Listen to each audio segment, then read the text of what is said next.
Cuma eksistensi komunisme orang-orang kiri di Belanda itu mungkin kurang eksistensi karena tidak kayak di Soviet ataupun Cina atau Korea. Hans Nailfleet mendirikan Partai Komunis Indonesia itu pada saat itu ialah menentang imperialisme kolonialisme Belanda yang ada di Indonesia. Makanya dia bangun organisasi partai itu untuk melawan itu.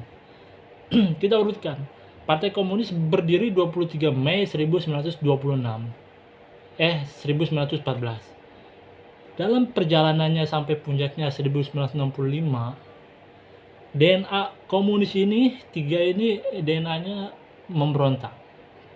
Kalau teman-teman hanya tahu 1965 dan 48, itu salah juga. Pada zaman kolonialisme pun pada 1926 dia sudah mulai memberontak. Artinya memberontak bukan dalam artian untuk membebaskan Indonesia dari cengkeraman Belanda, bukan. Orang-orang ini memberontak karena sistem kolonialisme Belanda. Pada saat itu orang Indonesia yang memimpin terlibat itu Alimin dan Musso.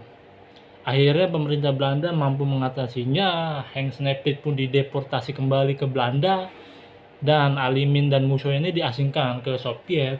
Sampai pas perjalanannya sampai tahun 45 pun Alimin Musso itu tidak balik, dia tetap di sana. Makanya kan orang-orang ex-komunis ini tidak pernah ikut serta dalam mendirikan rancangan kemerdekaan atau lahirnya bangsa ini. Teman-teman harus garis bawahi, Partai Komunis Indonesia tidak pernah ikut serta dalam mendirikan republik ini. Mereka selalu berkhianat. DNA mereka selalu berkhianat. Jelas 1926, tahun 1948 dan 65. Oke, singkat cerita, setelah era kemerdekaan Indonesia, Alimin Musso di Soviet sana tahu Indonesia telah merdeka, akhirnya dia kembali bukan dalam artian membangun atau melanjutkan kemerdekaan, tapi Alimin dan Musso ini memberontak dan tidak setuju dengan kepemimpinan Bung Karno. Macam-macam lah alasannya, makanya dia mendirikan Republik Indonesia Soviet, kalau tidak salah ya, di Madiun markasnya.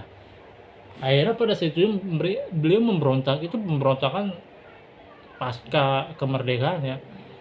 Pada saat itu militer tentara juga tidak fokus untuk membubarkan organisasi ini dan orang-orang simpatisannya, karena tahun 45 berbarengan dengan agresi militer Belanda kedua. Panglima Sudirman, Panglima Besar Jenderal Sudirman pun menginstruksikan semua tentaranya yang ada di pelosok